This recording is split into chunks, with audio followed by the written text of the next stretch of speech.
दफ्तरदार हमारे साथ जुड़ रही हैं इलारा सिक्योरिटीज से।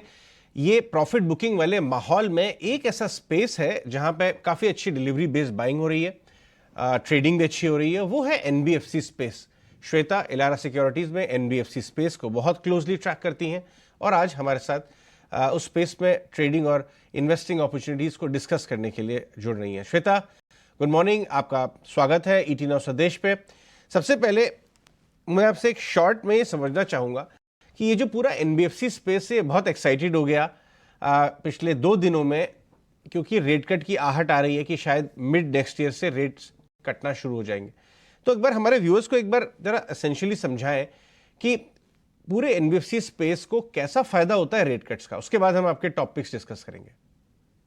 Good morning. आपने सही कहा कि रेट कट के एनवायरनमेंट में NBFCs are the direct beneficiaries and ये साइकिल इतनी स्ट्रांग रही है specially on the growth front कि सारे एनबीएफसीज यूफोरिया में वैल्यूएशन री-रेटिंग ऑलरेडी हो चुका है। नाउ जैसे आपने राइटली बताया कि फेड के डिसीजन के बाद RBI will also follow suit next year और हम रेट कट्स देखने वाले हैं। बट हमें एक बात भी गौर करनी चाहिए कि already cost of funds have been rising for NBFCs and most importantly जब भी एमपीसी की डिसीजन होती है it comes with a lag. So ये साल आप continued cost of fund spike देखने वाले हैं एनबीएफसीज के लिए। सो ये जो रेट कट की आशाएं बन रही है उसका जो पॉजिटिव इम्पैक्ट मार्जिन्स पे आता है एटलीस्ट वो ये साल में नहीं दिखने मिलेगा। But of course, you will see the impact in FY25. So while growth will be strong for NBFCs इस साल में, but NIMs फिर भी प्रेशर में रहेंगे because जैसे मैंने कहा कि फंडिंग कॉस्ट की स्पाइक जो है वो बरकरार रहेगी। इसी पर अगर हम गौर करें तो और एक बात जो है जो इन्वेस्टर्स को ध्यान रखनी चाहिए, काफी सारे लोन्स जो एनबीएफसीज ने लिए हैं वो हाई रेट्स पे लिए थे, जो सो उसकी रीप्राइसिंग जो आएगी उसका इम्पैक्ट भी थोड़ा सा नेगेटिव रहेगा। बट जैसे मैंने पहले कहा FY24 FY23 की तरह स्ट्रॉन्ग ग्रोथ में बना रहेगा। सो एनबीएफसी स्टॉक्स डेफिनेटली लाइमलाइट में रहेंगे।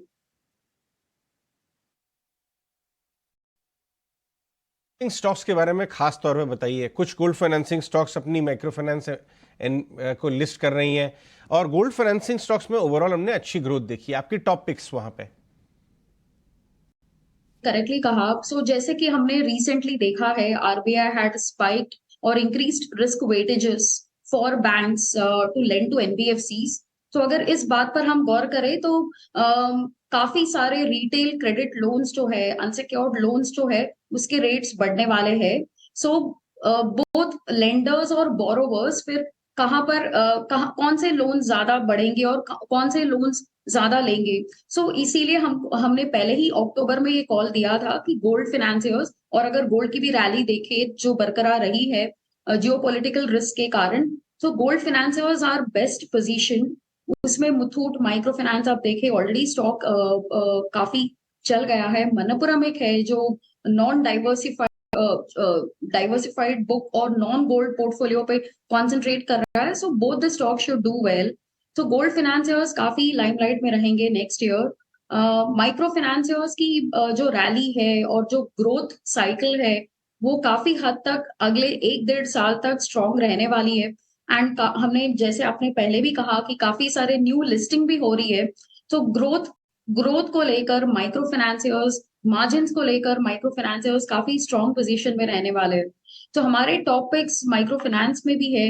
एंड थर्ड जो हमने देखा पावर फाइनेंसियर्स। सो जो हम केपेक स्टोरी देख रहे हैं, पूरे गवर्नमेंट का जो फोकस है ऑन रिन्यूएबल्स पे, ये पावर फाइनेंस के लिए बहुत अच्छा बन रहा है। एंड जबकि ऑलरेडी पीएफसीआरईसी ने काफी स्टॉक री रेटिंग हो चुकी है, बट फिर भी हमको लगता है अगले 1 साल तक पावर फाइनेंस जो एक स्ट्रक्चरल स्टोरी बन रही है अभी, वो काफी हद तक पॉजिटिव रहने वाली है।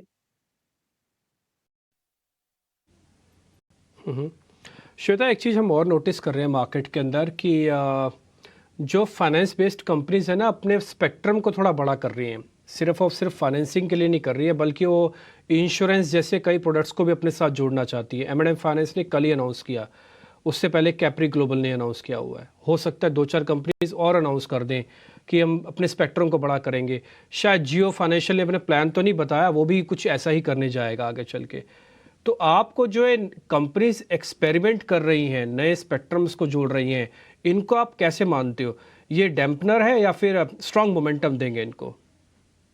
नहीं सर, ये तो बिल्कुल पॉजिटिव है because we are in an environment जहां पर कॉम्पिटिटिव इंटेंसिटीज काफी ज्यादा है। अगर आप देखेंगे डेटा एनालिटिक्स की अगर बात करें, सो आज आज सारे फिनेंसियर्स के हाथ में, बैंक्स हो, एनबीएफसीज हो, फिनटेक हो, सबके पास पूरा डेटा है कस्टमर का। So there is lot of competition on the lending segment and ये जो क्रॉस सेल अपॉर्चुनिटी है उसी का सब लोग उसी पे सब लोग कैपिटलाइज कर रहे हैं। सो ये बहुत अच्छी बात है कि जहां पर कस्टमर रिटेंशन जो है वो काफी हद तक अभी प्रेसिडेंस ले रहा है सारे लेंडर्स के लिए। तो ऐसे डाइवर्सिफिकेशन हम और भी देखेंगे आगे जाकर। तो ये at least from the customer point of view काफी पॉजिटिव बात है। ओके, बहुत बहुत शुक्रिया अपने सारे स्टॉक पिक्स डिस्कस करने के लिए Shweta Daftardar. Micro finance, gold loans, वाकई काफ़ी अच्छी रैली आ रही है और काफ़ी हद तक ये रैली जस्टिफाइड भी है।